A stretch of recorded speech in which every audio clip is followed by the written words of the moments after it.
Good afternoon, everyone. Good noon.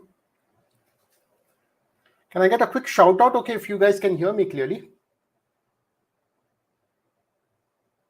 Good noon to everyone.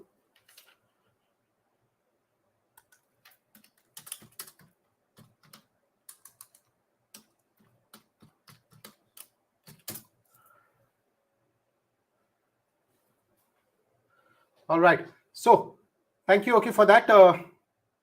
Yeah. So we're looking at an order flow chart on screen, and this is the Nifty futures, and I'm just doing this impromptu broadcast to speak about what the data is presenting or what the data is saying ahead of the weekend. The weekend moves are about to take place in about an hour from now, and we'll be seeing a different market, right? We're seeing a different market from what has been on the case from the 4th of June, the big election budget. And this is one day where the market has gapped down, and not that the gap really matters, but the market has stayed where it has gapped down, and that is the important takeaway whenever you get a gap. So yesterday, purely because of what happened yesterday, the budget session, etc., there was a gap also, right? But what really happens into a gap is what the market does post the gap, and that is what we focus on as order flow traders, as derivative traders who are tracking the short term moves of the market. Whenever we see a gap, the most important takeaway for us is how is the market responding to that gap. And even if you are a price based trader and you're looking at your current screen and you're looking at where the market has opened, and you're seeing that the market is exactly where it has gapped down to. Now, a few important things which about this data which you are looking at. This is an order flow chart off screen, and this is an order flow of traded volumes. Right now, there are a few things we look at when we're looking at this chart. And the first thing, if you are having this chart open, is you're focused on this 10 bar cut, which is around that 40,000 number. Now, for those who saw this order flow chart yesterday, and I posted it on X as well, on Twitter as well, this is consistent. This is consistent with the number of yesterday, which was in that region of about -30, -40,000. Now, a few things go for us when we are speaking about a COT. The COT, because it is a number generated off the demand and supply of the market, and I'll repeat that again. It's a number generated off the demand side traded volumes and the supply side traded volumes of the market. And you have to pay attention to this number when it is big. So I will not really pay attention to this number when it is about -5,000 or -6,000 or -7,000 here and there. There is always demand and supply in the market, and the market has to show us demand and supply. And because the market is showing you live demand and supply, this number will keep ticking. There will always be a number on screen, and that number will always speak to you, right? But what we have to note over here is what really happens when this market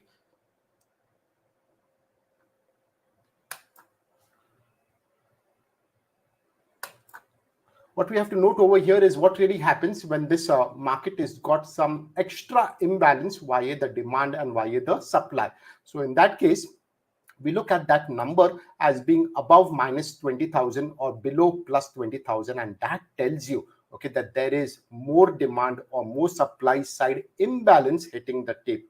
And we had that number of -30,000 at the close yesterday, right? Through the close of yesterday, the number, the selling was evident, and that would always tell you that this market was supply side imbalance, and hence we got a gap down.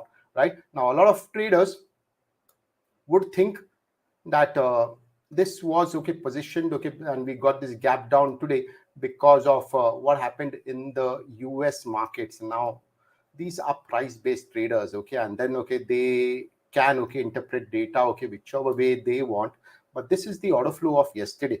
All right, and in this order flow, besides this morning buyer and these people who had bought up at the gap up right here, do you see any significant amount of green numbers over here? Right, so this market was not building any kind of demand, and later on they added some heavy shots into this close right over here. as the market went up into that closing, it tested that vwap, it added heavy shots.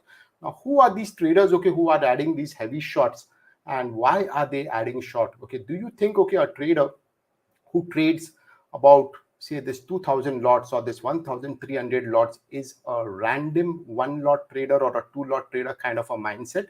Absolutely not. They are putting money to work, and they know why they are putting money at work, and they have a system, they have a strategy, they have a plan, and with that plan they implement a position, or they add a position to the market, right? Now a lot of people ask me, why do you look at an order flow chart, right? What do you gain out of looking at an order flow chart? And simply put, there are actually three big reasons why we look at an order flow chart. And this, Scott, is not the only aspect of our order flow. There are about three major reasons why we look at the order flow chart.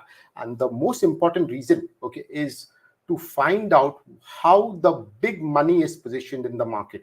So when I'm looking at an order flow chart, I am not interested in what the trader who is trading 2 lots at a time or 4 lots at a time is doing, right? There could be about thousands of these kind of traders, and when they come together, yes, a move would happen, but by themselves they cannot move a market, right? But when a LLT or a large lot trader comes along, and he's putting about 2000 lots at work at one time, do you agree with me that a 2000 lot trader is to be viewed a bit differently from a 2 lot trader, right? The person who is putting 2000 lots at work in the market at one time is got a plan, he's got strategy, and he's got capital to back him up, right? And because of that strategy, because of that plan, he takes a position, and he's got a small thing which we call an edge, EDGE. And this edge is what is the defining moment for a move to come in the market, right? So some of these shots were created yesterday, and this was telling us that this market even though it gapped up, was not a long market, and which is why I kept insisting that this market is gonna drop down. It should have dropped yesterday, but we had a settlement at place, and I think I said it live to everybody that those put writers at 25,000 yesterday got extremely lucky. They got extremely lucky, because this should have dropped to about 24,920 on this order flow readings, on this order flow data, because supply was greater than demand. And when supply is greater than demand, price has no option but to fall down. Price by itself cannot do anything. Without volume, price cannot even move 1 point. All right. A lot of traders, when they come to the markets, they tend to think in terms of that price mindset. The job of price is to just advertise opportunity. That is what we call in the world of order flow, to tell you what the market is doing, and it's an LTP, the last traded price. But beyond that, there is a volume which is driving that price. Think of it like a kite and a string. The kite can fly as long as the string is there, right? But the string is the one which pulls that kite and gives it direction. So in our case, it is the volume, and what kind of volume will add to the pricing of the market, the demand side volume or the supply side volume. And that is all you got to be thinking of as an order flow trader, right? You have to see whether the demand is heavier, or you have to see whether supply is heavier, right? So there are three things we look at in this order flow chart. One is whether this is dominated by demand or dominated by supply. And you will see this in this 10 bar cot. You will see this in this cot reading, which is coming down in the 4th row, from the bottom.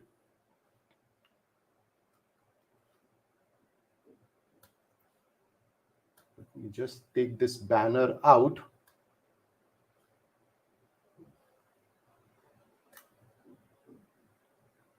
All right, so you will see this in the 4th row, which is coming down from the bottom. Now, if this is a small number like this 4,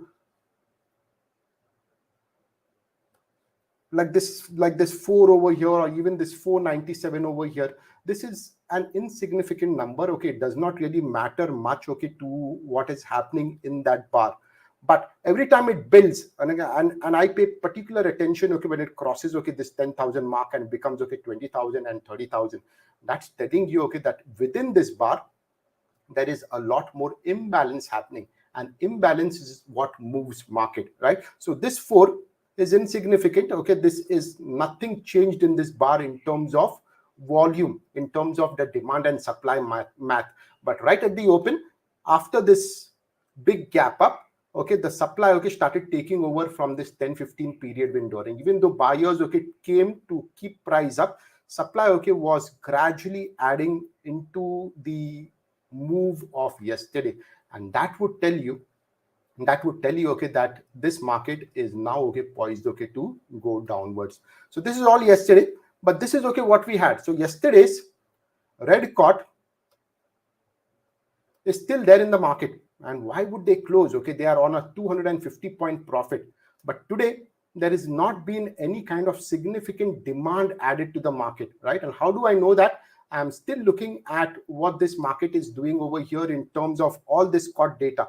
So this market, okay, got that 21,300 negative caught at the open today in that very first 30 minutes of trade between 9:15 and 9:45, right? So not just those early shots of yesterday, but there was a lot of significant addition, okay, in that first 30 minutes of trade today, which is why, okay, the market, okay, dropped to about that 24,750. Now I'll talk to you, okay, about why this market, okay, stopped over here at 24,750.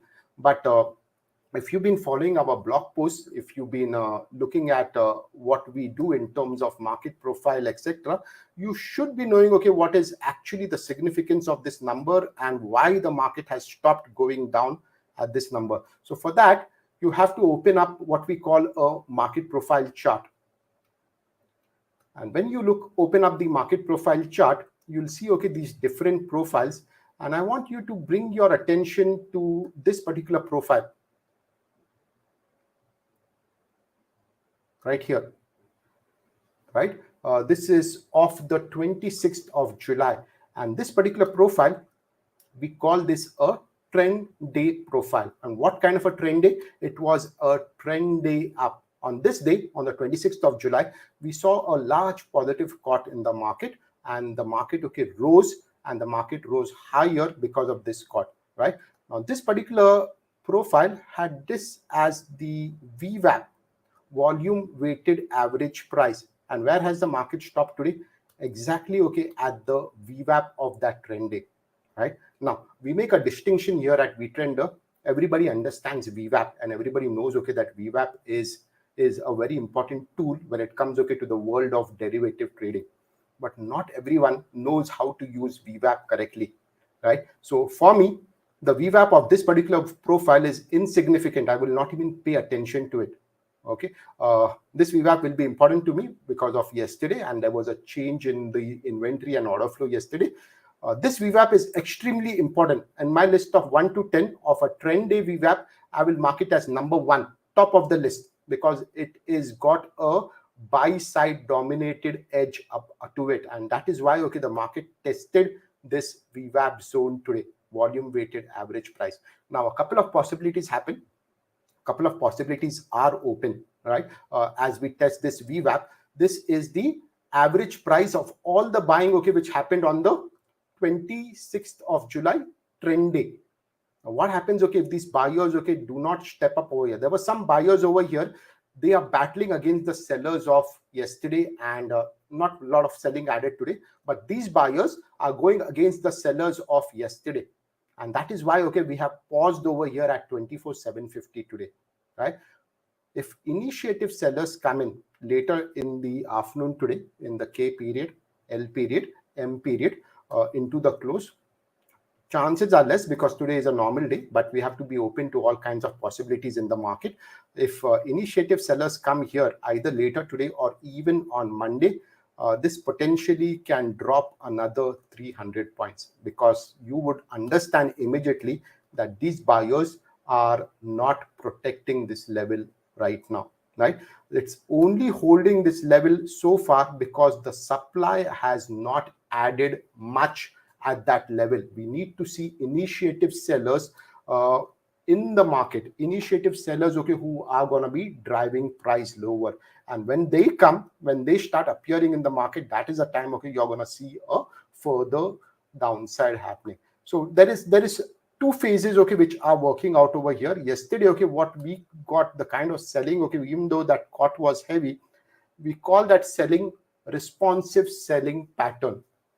Responsive selling pattern or responsive selling, okay, which came in the market. Now this responsive selling is met a responsive buyer, and if you've been, okay, through our ecos and our learning section videos, etc., you would understand this immediately as a responsive buying pattern, right? And this RB met up, okay, with initiative buying pattern. That is why, okay, this candle color is green. So this is temporarily put a pause on the downward move of the market.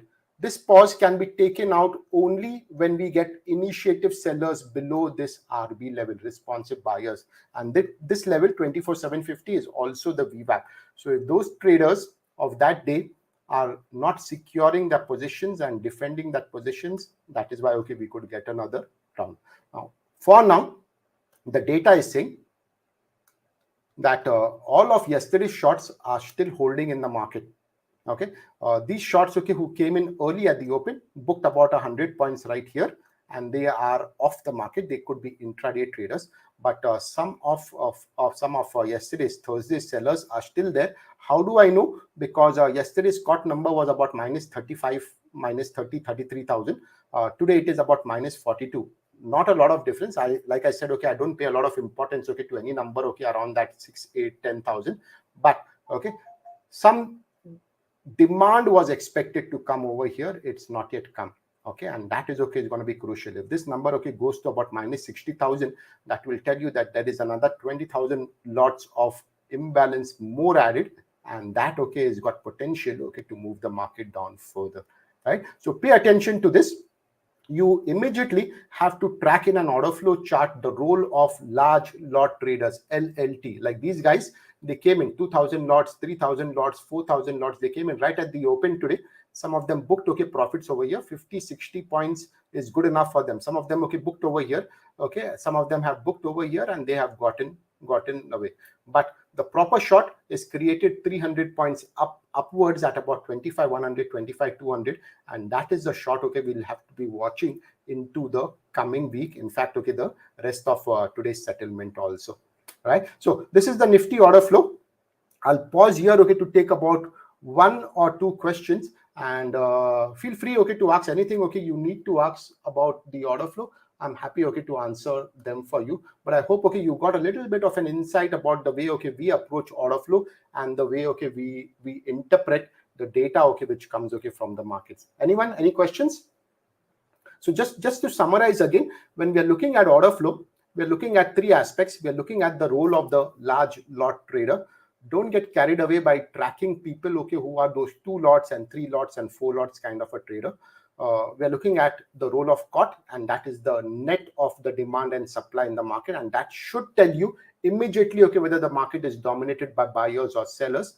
And then, okay, we are looking, okay, for the market players. That is evidenced, okay, by this IB, RB, IS, and RS kind of a patterns. Don't focus on only one aspect. Okay, you are not trading order flow, right? And you will not get the kind of results, okay, most traders who use order flow get. Right, I've seen a lot of traders, okay, they just look at that COT number and then they don't, okay, pay attention to an IB which is coming, which is indicating a pause in the trend, or they are focused too much on the IB and the IS, the initiative buyers, and they're not looking at the overall COT, right? So this particular initiative buyer, okay, is coming against a red COT. I will not pay much attention to this IB because, okay, it's come on the background of an IB COT, so I know some of that early short is booking profits out over here. Right, so you got to, okay, pay attention and use, okay, a little bit of sensibility when it comes, okay, to interpreting the data which is coming from order flow. You have to add context and you have to read what is happening right now in context of what is happened in the past 2 or 3 days. Okay, the question is, okay, how do you interpret order flow against a change in open interest? Now, these are 2 different studies, and the biggest mistake you can ever do is merge 2 different streams and get confused out of it. right? Order flow is an independent study of volume, okay, and it's got a particular way of interpreting bid side volume and ask side volume.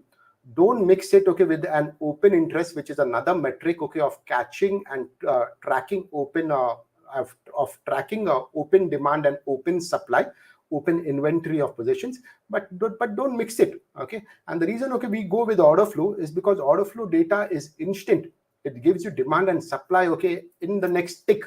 The open interest data is 3 minutes delayed, and that 3 minute, okay, is got a lot of pressure, okay, added to it, right? In 3 minutes, okay, an option price, okay, can move from 20 to 60, and you will not even know, okay, why it happened, right? If you're tracking open interest, it will just randomly, okay, give you a snapshot after the next third minute.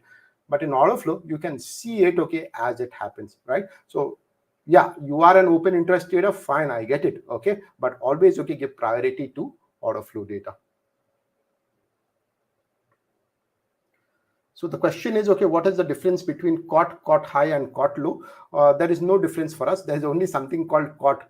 We never use the term called caught high. We never use the term called caught low. If you've seen it somewhere, you can ask that question there.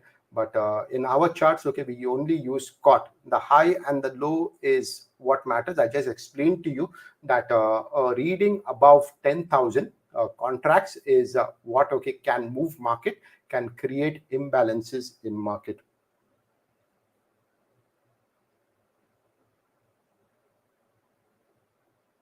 So the question is, Nifty spot trades below VAH 24,657. Yeah, that VAH, okay, is in line, okay, with the profile I just shared with you about the trending. For us as derivative traders, and as like to categorically clear over here, we are derivative side traders. We are looking at the short-term movements of the market. For us, okay, a trade is good, okay, for the next 200, 300 points. If it comes in 10 minutes, wonderful, okay, we lock it in, okay. We are not those kind of traders who are going to be talking about what may happen in November or December. I have a view of what may happen in November or December, but I don't trade that view, right? I am trading, okay, a weekly settlement, and I'm interested in what is happening in the market before the coming Thursday, Friday. And for us, okay, that makes a lot of infinite sense. And all these traders who are here, who are adding all these positions, they are a similar kind of a trader. They trade for that 5-day cycle, and they try to get the maximum out of what they can out of a 5-day trading cycle of the market. So the question is, okay, can you scalp, okay, using three? Of course you can. You can scalp, okay, with a 1 minute order flow also. But remember, okay, the lower you get in your time frames, okay, the faster you have to become. If you have a personality, okay, which can take additional risk, are quick, okay, you can definitely scalp, okay. But in the market, the money is made by people who have a larger time frame of hold. Now there is a little bit of a small thing, okay, we need to talk about here when it comes, okay, to the world of making money in financial markets. Generally, people, okay, who hold a stock for about 10 years or 12 years or 15 years, okay, will show you, okay, those kind of profits, right? The other ones are those people, okay, who trade the very short time frame, okay. The people who trade a long time frame have the advantage of time, but they don't have a strategy. Time rewards them in market, and the strategy is based on the stock, okay, they choose. The stock does well, okay, the trader, okay, ends up making profits. But the shorter term derivative traders, okay, who are trading a very short term cycle, have no edge in the market without a strategy. Have no edge in a market without a strategy. And the reason, okay, a number of derivative traders, okay, lose in markets is because they come to markets without a plan, without proper charts, and without a strategy. And if you don't have a strategy, you should not be trading in derivatives market. You should take that capital, put it back into your markets, because without a strategy, you're going to be losing all that capital to markets.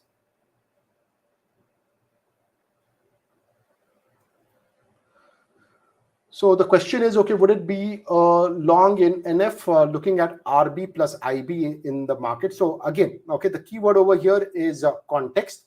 So this RB plus IB is not a long, like I just explained.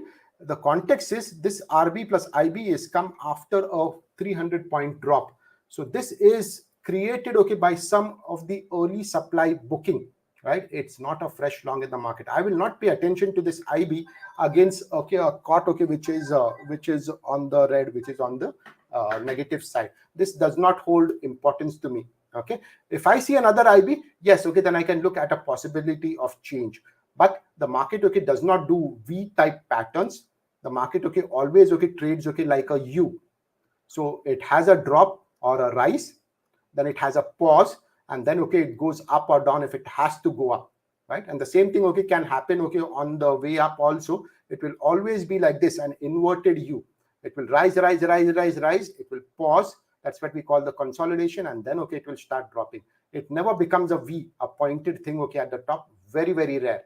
And even for a drop, a pointed V will not really happen in markets. It's kind of rare. So there has to be some consolidation at the bottom. So after that drop of after that big move of yesterday, what we are seeing now is a formation of a U pattern, which we call a move to balance. And that is why that 24,750 is critical into later today and the rest of next week also. Right, I'll take one or two more questions if anybody has. So as you are seeing, now the market is just about managing out over there. Not a lot added in terms of new supply today, and no demand added. The more important part is what's going to happen in that period between 215 and 245. Right, so that is the time the market actually moves and puts in those decisive moves. Remember, I've been speaking to you about these periods, about this time which is there in markets. Not every single 30-minute is the same. The market pays a lot more attention to the kind of volume which comes in, say in a period between 215 and 245, a period between 9:15 and 10:15. That volume is more important than the volume between, say, a period between 11:15 and 11:45.